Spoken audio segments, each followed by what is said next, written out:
Ray, I think now the fantasy community has finally caught up on this because the beat writers are letting us know that Tank Bigsby's getting some run as the early down banger.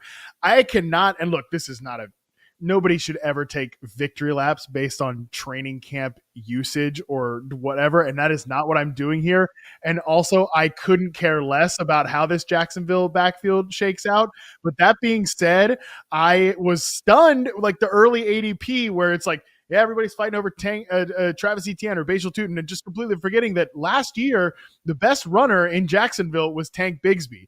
He was a guy that broke tackles. He was much more efficient than Travis Etienne. So finally, it feels like the ADP is catching up here, but still, this is a guy that is just as a 125 ADP over at Yahoo. So Ray, Tank Bigsby, again, finally the people have caught up, has pretty good odds to be the early down banger in Jacksonville.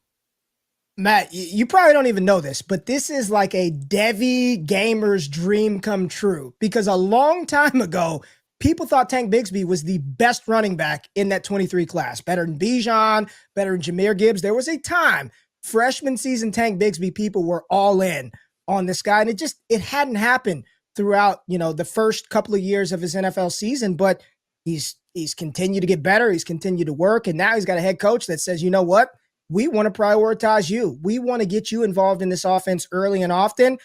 And I, too, am excited for Tank Bigsby. I always thought the ADP of Basil Tutin was a little crazy. It was very high. Everybody wanting to project Bucky Irving on him out the gate. Probably not going to happen. Etienne's going to be involved in this offense, but Tank Bigsby, when he was given opportunity, he produced. And in an offense that, again, we project to be better.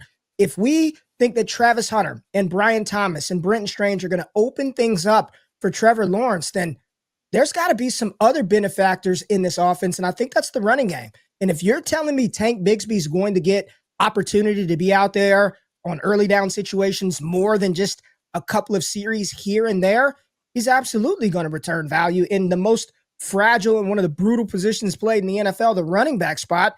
You don't need just a running back. You need 2 or 3, and that's exactly what the Jacksonville Jaguars have done. I don't know if they re-sign him to a long-term deal, so here's what I would do if I were Jaguars have done. I don't know if they re-sign him to a long-term deal, so here's what I would do. If I were Liam Cohen, if I were the Jacksonville Jaguars, Gladstone, who's like 25 years old running the damn Jags, I am going to ride Tank Bigsby until the wheels fall off. Give him all the work he can handle.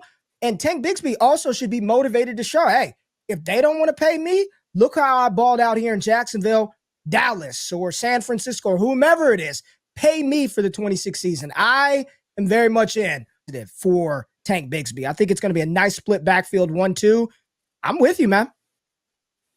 So full disclosure, we had an episode on the show. I had Ray on for the Who's Going to Be This Year's Jackson Smith and Jigbo when Scott Pianowski and I did the, and look, honestly, didn't even want to do this one because, Bucky Irving is like the darling of the fantasy community. The fantasy counts can't stop talking about Bucky Irving as if he's, the Lord God incarnate himself. I didn't want to do it. And also because I knew we were going to get it wrong. We did end up saying like the most likely candidate to be this year's Bucky Irving is probably Basil Tutin, but we were going to get it wrong and it's not going to happen. Right. So, but one thing when you look at the Buccaneers run game last year, Ray, and this is from fantasy points data, they were number 1 in yards per carry on man gap runs. They were number 3 in success rate on man gap runs. Now, I'm not sure if you would agree with this, but tell me if you do or don't. I think if Basil Tutin is going to be his most effective self, he is probably more of a zone runner. He's probably a guy that like one cut, get to the outside and go. And Liam Cohen probably is going to have some of those concepts. And that's why I do think it will be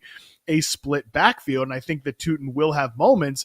But if you look back at the Jacksonville Jaguars last year, number 1 by a good amount in success rate and yards per carry on gap runs, it's Tank Bigsby. 4.13 yards per carry to 3.29 for Travis Etienne in terms of yards per carry on gap runs. Now on zone concepts, it's a little closer, 4.42 to 4.14. So I just think like if they're going to lean into some of those more power concepts, more like up the gut stuff, Tank Bigsby profiles as that guy. I don't think he's going to be the feature back here, but he's certainly the guy that I right now I think is the best bet in the Jacksonville backfield. And like you said, this is an offense that we want to get excited about. This has Brian Thomas Jr., an 80% success rate versus press coverage in his rookie year, like a true superstar. Travis Hunter listed as a starting wide receiver, a second string cornerback. What does that mean? Probably nothing, but I do know that he's a baller. So I think this is just an offense we want to be ahead on. And I do think right now, if I had to pick today, the right answer at running back is probably Tank Bigsby. I'm not going to argue on this one. I totally and 100% agree with you. When you hear the reports early, you're kind of like, okay, how much of this is just the veteran talk? We're talking up Bigsby. He's been in the building. He's doing the right things. But the more you read from everyone, this is the guy that looks like he's going to be the early down guy. He's going to be a big part of this offense. And you just look at Matt, just his raw numbers from last season. 168 attempts, 766 yards, and 7 touchdowns, averaging 4.6 a carry in a dysfunctional offense. Absolutely dysfunctional from top to bottom. Like, I am a little bullish because it doesn't even feel like he played that much. Like, those numbers look great. And I'm like, when the hell did he really even play for Jacksonville last year? So this backfield is probably going to be a little frustrating from time to time. But if there were ever going to be somebody in this offense that, there are those games where the teams, we have to lean on the run. The pass isn't working. We can't block. There's the weather's inconsistent. If I had to put my money in one of these guys, it would be Tank Bigsby to carry that load for Jacksonville whenever that number is called. Yeah, and he's still, to me, I've ranked running back 36, so like I am ahead of ADP, but I'm not saying like, all right, he's gonna really smash here. Now, if we continue to go on through the summer and it's clear that Bajeltune's not going to have a role, or maybe Travis Etienne, I know Liam Cohen shot down these rumors, but he's a guy that gets traded or something like that. Maybe he can rise up a little bit, but he is certainly, like, once the mainstay backs, go off the board, he's probably the guy that I want as like my RB4, RB3 if it's a lighter RB build. Definitely somebody that I think is really going to be an exciting guy. Like this tweet that we're showing right here, Tank Bigsby, the physical pounder / short yardage. Like I said, physical gap runs, that's where he's going to be. And short yardage, if somebody's scoring touchdowns, he would be the odds-on favorite to lead the backfield in touchdowns. Ray, just before we move on from Jacksonville here, and I know you've got another sleeper running back, where are you at with Travis Hunter this year, man? Just because, again, we just got reports that he is listed as the starting wide receiver but second-string cornerback. I don't think we've talked about him at all as a player. What are you doing with him in drafts? And I know we're off topic here, but he's such a hot button topic. I figure it's worth addressing. Full confidence. We've never seen somebody like him. We've never seen a prospect like him. He's going to play both sides of the ball. I'm not worried about his defensive back responsibilities. Everything that we're reading, all we can do, Matt, is try to parse through the information that's presented to us and make an actionable and realistic projection on what we're hearing and what we're seeing. His physical skill set is unmatched. It's undeniable. I mean, from the time the college football season started, I said, if there's going to be a receiver to challenge Tedero McMillan for wide receiver 1, it's going to be Travis Hunter. By golly, that happened. Brian Thomas is fantastic. This is, and as bad as much as people talk about Trevor Lawrence, I don't like T-Law, not that good.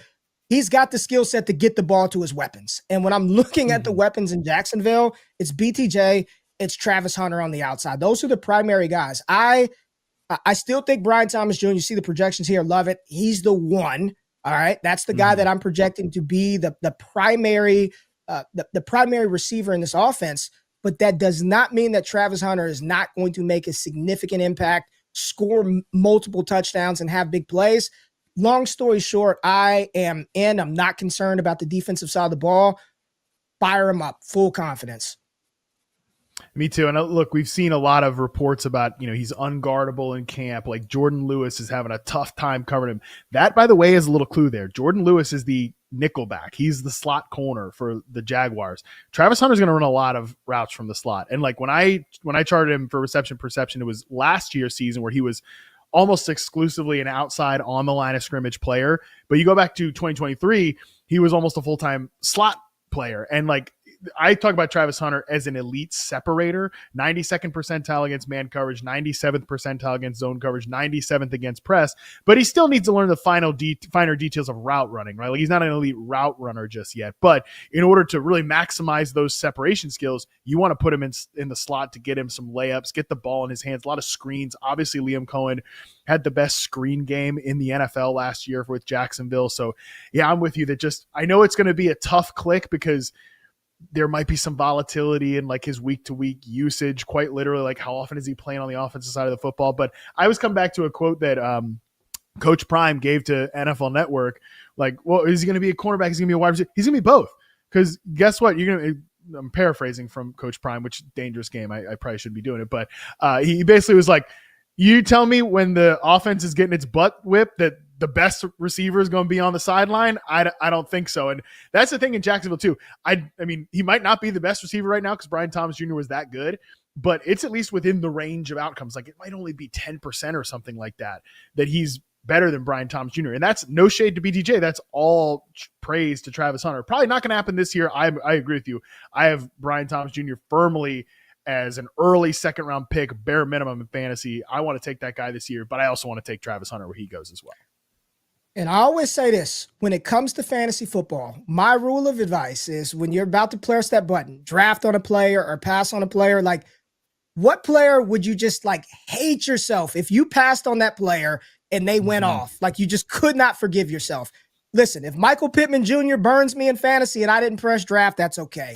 If Chris Olave gets me and I don't win because I didn't draft Chris Olave, that's fine. If I've got Travis Hunter in my crosshairs, Matt, and I pass, especially if he's fallen a little bit because of the concerns, and then he goes bananas towards the back end of the season and he's looking like the Chris Godwin, I'm done. I just wouldn't even play anymore. I'd be like, why did I do that? Why did I pass on Travis? I just can't. You can't do it. In an offense, it's going to throw the ball. It's going to use him in that role, the slot. And Jordan Lewis is no scrub, one of the best nickel corners in the league. I'm not kicking myself because I passed on Travis Hunter. I'll live and die by him.